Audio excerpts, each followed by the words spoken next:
खामोशी की ताकत और मुस्कान की जीत। शहर की एक विशाल और चमकती हुई कांच की इमारत में ग्लोबल टेक सॉल्यूशंस नाम की कंपनी चलती थी। ऑफिस के अंदर का माहौल हमेशा तनावपूर्ण रहता था, जहां हर कोई बस भाग दौड़ में लगा था। इसी ऑफिस के एक शांत कोने में रीमा बैठती थी, जो अपनी सादगी के लिए जानी जाती थी। रीमा स्वभाव से बहुत शांत थी, लेकिन उसके काम में एक अद्भुत सटीकता और गहराई थी। वो घंटों अपने कंप्यूटर स्क्रीन पर उलझी रहती और जटिल कोड्स को बड़ी कुशलता से सुलझाती थी। रीमा फाइलों को इतनी व्यवस्थित रखती थी कि कोई भी जानकारी पल भर में मिल जाती थी। लेकिन ऑफिस के बाकी लोग उसकी इस शांति को उसकी कमजोरी और डर समझ लेते थे। जब भी कोई सहकर्मी उस पर चिल्लाता, रीमा बिना कुछ कहे बस एक हल्की मुस्कान दे देती। लोग उसकी पीठ पीछे मजाक उड़ाते कि रीमा को जवाब देना नहीं आता और वो डरपोक है। तभी कंपनी में एक नए मैनेजर की एंट्री हुई, जिनका नाम मिस्टर खन्ना था। मिस्टर खन्ना अपने सख्त चेहरे और घमंडी स्वभाव के लिए पूरे शहर में मशहूर थे। उनका मानना था कि कर्मचारियों से डर पैदा करके ही सबसे अच्छा काम निकाला जा सकता है। खन्ना के आने के पहले ही हफ्ते में एक बहुत बड़ी प्रोजेक्ट मीटिंग बुलाई गई। कॉन्फ्रेंस रूम में भारी सन्नाटा था, हर कोई खन्ना के गुस्से के डर से सहमा हुआ था। अचानक खन्ना ने अपनी मेज पर जोर से हाथ मारा, जिससे सब चौंक गए। खन्ना की नजर रीमा की फाइल पर पड़ी और उन्होंने उसे सबके सामने उठा लिया। बिना गहराई से जांचे खन्ना ने रीमा को सबके सामने बुरी तरह फटकारना शुरू कर दिया।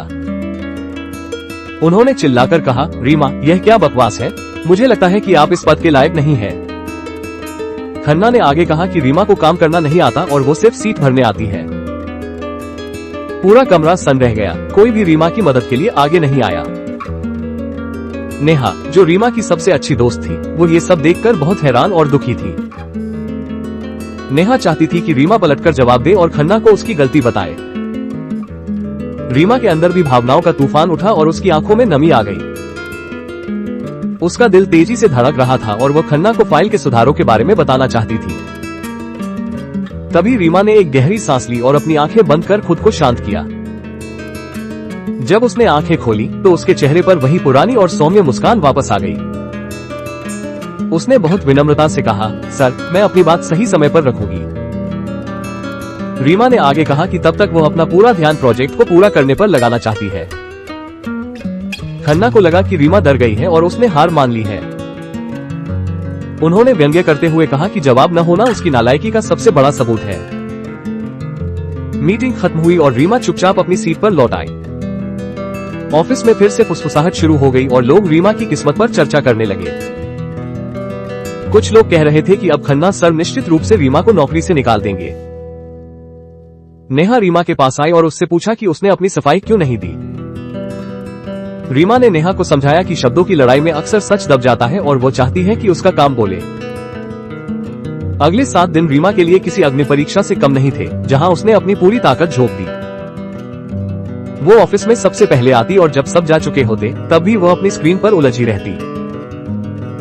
रीमा ने रात भर जागकर प्रोजेक्ट की हर छोटी से छोटी कमी को दूर करना शुरू किया। उसने प्रोजेक्ट में कुछ ऐसे क्रांतिकारी फीचर्स जोड़े जो कंपनी की कार्यक्षमता को पूरी तरह बदल सकते थे। मिस्टर खन्ना बीच बीच में उसकी डेस्क पर आते और उसे ताने मारकर नीचा दिखाने की कोशिश करते। खन्ना ने व्यंग्य किया कि क्या रीमा अब भी मुस्कुरा रही है या अब रोने की तैयारी कर रही है। रीमा ने खन्ना की बातों पर कोई प्रतिक्रिया नहीं दी और बस मुस्कुराकर अपना सिर झुका लिया। वो जानती थी कि समय आने पर उसका परिणाम ही खन्ना के अहंकार का जवाब देगा। जैसे जैसे दिन बीते, ऑफिस में तनाव बढ़ता गया क्योंकि सीईओ मिस्टर कपूर के आने का समय करीब था। खन्ना पूरी तरह आश्वस्त थे कि प्रोजेक्ट फेल होगा और वो रीमा को बलि का बकरा बना देंगे। अंततः वो बड़ा दिन आ गया जब कंपनी के सभी महत्वपूर्ण सदस्य एक भव्य हॉल में एकत्र हुए। हॉल के सामने एक विशाल स्क्रीन लगी थी, जिस पर प्रोजेक्ट का प्रदर्शन होना था। मिस्टर कपूर अपनी गंभीर मुद्रा में बैठे थे, उनकी नजरें हर छोटी बारीकी को परख रही थीं। मिस्टर खन्ना ने पूरे आत्मविश्वास के साथ प्रेजेंटेशन शुरू किया और खुद को श्रेय देने लगे। खन्ना ने जानबूझकर रीमा के काम की कुछ पुरानी कमियां गिनवानी शुरू की ताकि वो खुद को बेहतर दिखा सके। रीमा चुपचाप पीछे खड़ी थी, उसके चेहरे पर कोई घबराहट नहीं बल्कि एक गहरी शांति थी। तभी मिस्टर कपूर ने खन्ना को टोकते हुए रीमा द्वारा तैयार किए गए फाइनल मॉड्यूल को चलाने का आदेश दिया। जैसे ही मॉड्यूल शुरू हुआ, पूरी स्क्रीन पर डेटा की अद्भुत रफ्तार और सटीकता दिखने लगी। डिजाइन इतना शानदार और आधुनिक था कि हॉल में मौजूद हर व्यक्ति दंग रह गया।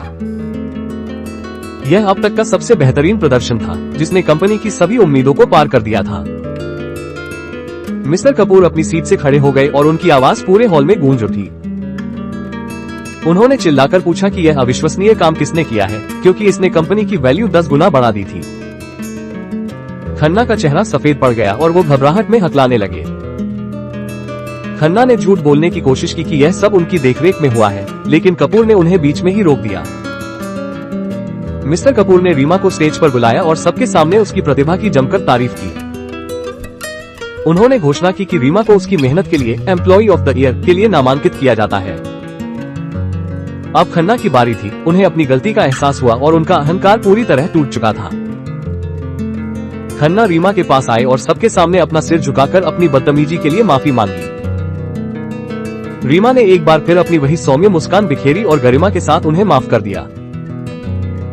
उसने कहा कि अगर वो बहस करती तो समय खो देती, इसलिए उसने अपने काम को ही अपना जवाब बनाया। पूरा हॉल तालियों की गूंज से भर गया और खन्ना अब रीमा की नजरों में छोटे पड़ चुके थे। ऑफिस से बाहर निकलते समय शाम की सुनहरी धूप चारों ओर फैली थी और माहौल बहुत सुखद था। रीमा ने नेहा को बताया कि जब आप ऊर्जा को गुस्से के बजाय सृजन में लगाते हैं तो जीत निश्चित होती है। अब ऑफिस में हर कोई रीमा की शांति का सम्मान करता था और उसकी मुस्कान सबके लिए एक प्रेरणा बन गई।